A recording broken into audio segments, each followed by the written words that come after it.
name is Ryan Atienza. My pronouns are he, him. So, for your first question, KP has had a very loose relationship with its fellow SAC boards. How do you intend to bridge KP to SAC and create solidarity with other SAC boards? I think part of being a SAC org is being able to uplift one another, especially within us as an organization or us as a community, but also building bonds and bridges with others as well. I think part of that is being able to have collaborations in which we teach each other about topics that are either important or interesting or anything of that sort. I think in general it's important to understand that there are lots of different people out there, lots of different perspectives. So being able to have knowledge about everyone, or at least as much as you can within your own realm, and having knowledge about other people and really getting other people's perspectives is really important.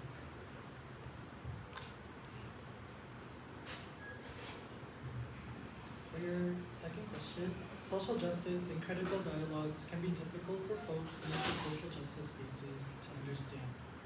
How will you make these ideas and concepts more accessible, especially to fresh people? I think starting off with just basic boundaries, that these are, yes, they're political views, they're social views and things like that, but when you have disagreements or you have agreements and things like that, it's important to remember that those are views of the character, and it's not to hate on or disagree with that character or that person itself. I think in terms of making it more accessible, I think starting off with basics in general and just getting in-depth knowledge or education about those kinds of issues, or any kind of issues, or any kind of whatever we're talking about, whether it be towards like politics or whether it be like social awareness within other places, other countries, other communities. I think just really getting in depth in a way that's like understanding about everyone, and knowing that there are bound to be people with less knowledge, or there's bound to be people with more extreme views, but it's important to include all kinds of values and be unbiased within those when educating a population or a group or a community. So, even though some people have less knowledge, it's still possible to incorporate, I guess, kind of like language that's more knowledgeable, because sometimes it's hard to like start using like really in-depth or niche terms that's like, oh, I don't really know what that means. But if you break it down into simpler terms, then it's more accessible and people can understand it in a way that they don't have to do, like they don't have to have a basis already, because if you don't have that basis, like I think we should be a community that can help you build that foundation. That makes sense.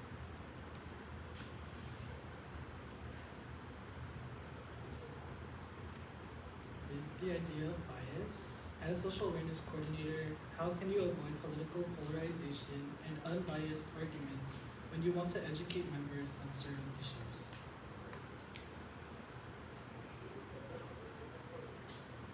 I think that really comes down to, one, educating yourself. And it's not about like, oh, I found this one article and it's like it tailors to my views, so I know that's right, and then you educate it based on your own views, because that's a bias in itself. So I think it's really important to research not just your own own views, but also, usually there's different views, different perspectives, different sides. And it's important to be aware of those sides, and then when you create any kind of media that you want to share out to the public, that you want to educate others on, it's important to have multiple sources and multiple things you've done research on in order to make it as unbiased as possible. And yeah, I think that's the basis of it, because like I said, I forgot what I was gonna say. But yeah. Next question. KP has been criticized for being both too political and not political enough. What does this mean to you? How would you respond to both of these claims?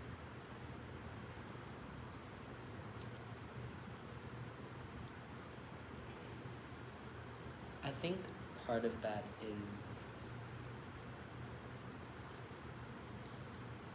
as an organization, not that we have to pick are we gonna be a social org, or are we gonna be a more cultural or political org, but I think there's very different viewpoints, especially from what I've heard from other organizations, that they're like, oh, aren't y'all a social org, or aren't y'all a political org? So I think making that very clear, and when it comes down to it, I do think we should focus more on the political, cultural side, just because we are a SAC org, and part of that means that we're here to uplift, we're here to educate, and we're also here to listen. I think criticisms like that, not that they shouldn't be dismissed altogether, but it's kind of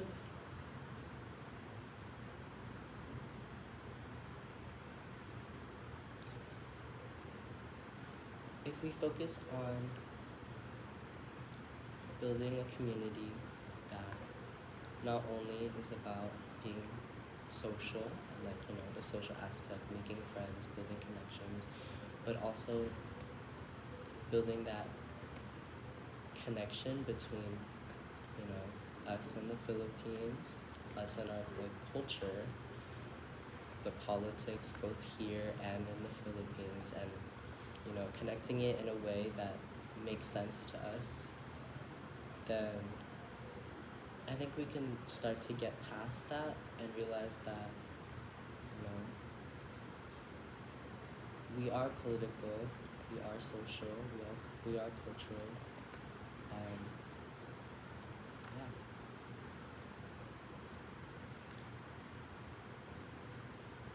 In light of our current political climate, what issues do you think are integral topics for KP to reflect on for the next school year?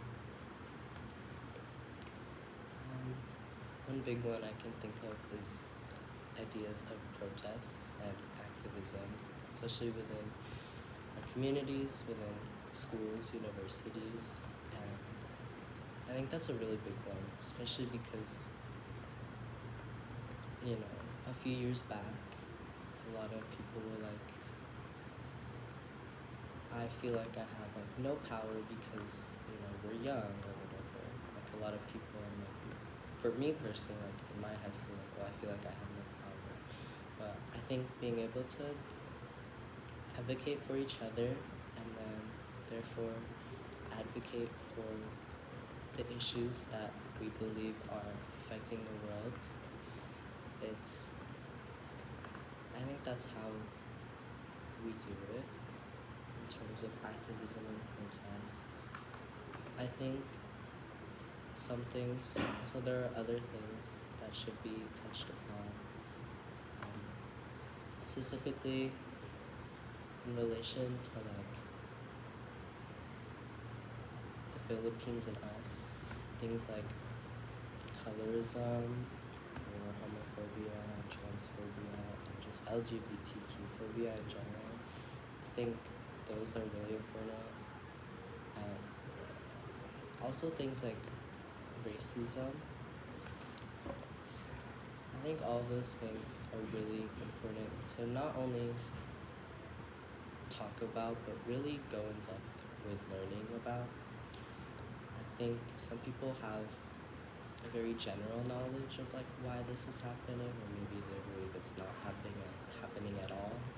But you know, as this organization at an institution that is kind of built off those kind of things and benefiting off those kind of things, I think it's important to learn about them so that we as students in the organization and in the community can create kind of actions, like bottom up actions, in order to kind of combat those issues.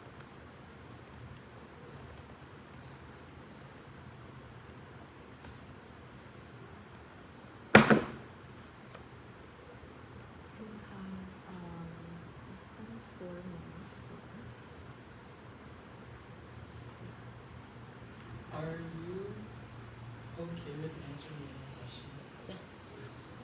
How would you inspire an increased engagement and participation of the KP community in our political efforts and combat apathy toward political issues here and abroad?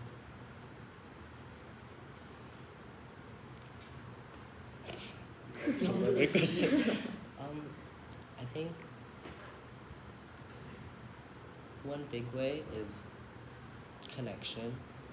I think creating that connection that's like, even though these problems are in other countries or don't directly affect us, it's still important to talk about. And one way that's really helpful is by connecting it to either more personal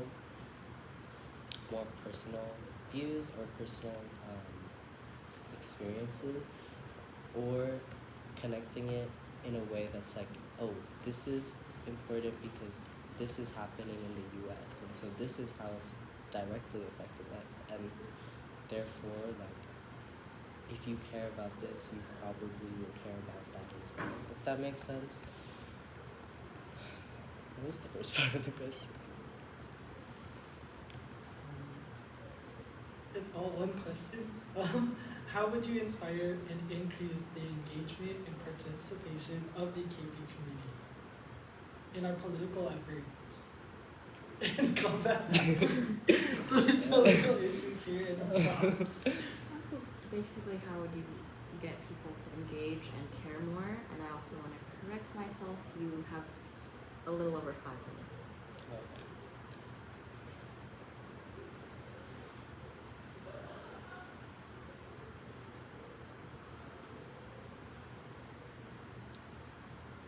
Yeah, honestly, I think the biggest way is connection.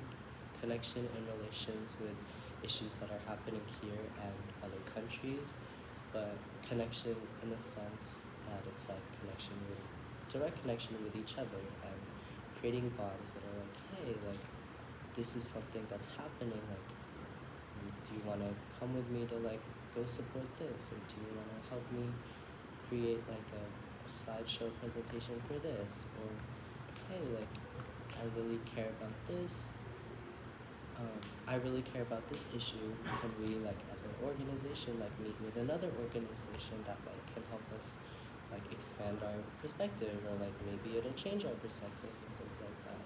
So I think the biggest way to both create apathy and also create engagement is connections with each other and just in general. Those are the last of the questions. Do you have any questions for us?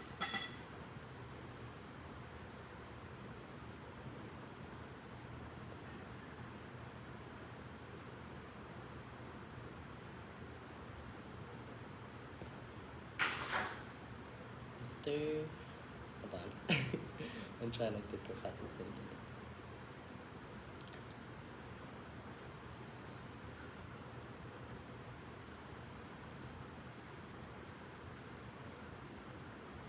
when addressing like different political values and opinions, and you know, in cases that it's like you just like you really can't see the other side, in that case, like what would you do? Like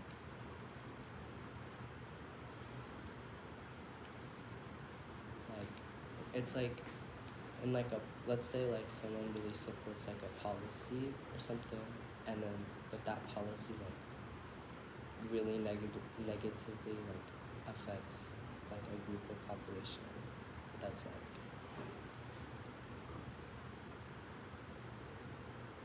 I feel like that is really tough. I know we're like even grappling with that right now. yeah, Kind that's of. why I'm kind of asking. At the end of the day, like always you don't always like believe in the same things as other people. Like others have like different perspectives and agendas. For me, I always do just try to see like where are they coming from, why do they think this is better. But I think the reason why politics can be so complex is because there are just so many different perspectives and experiences at hand.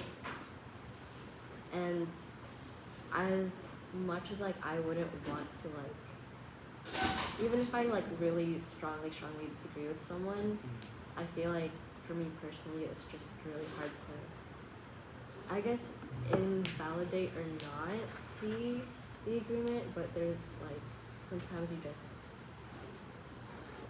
I think you can disagree, but or at least like in our spaces we try to at least promote respectful disagreement. If that makes sense. It's like And to add on, not only seeing it from their side, but reflecting on why you're on the opposite side, seeing like where you're coming from yourself. Because I think we tend to forget, because it is ourselves, and it's kind of just like a normal thing to have with you, but really thinking about like where you're coming from, your values and morals, can also help in seeing the other side.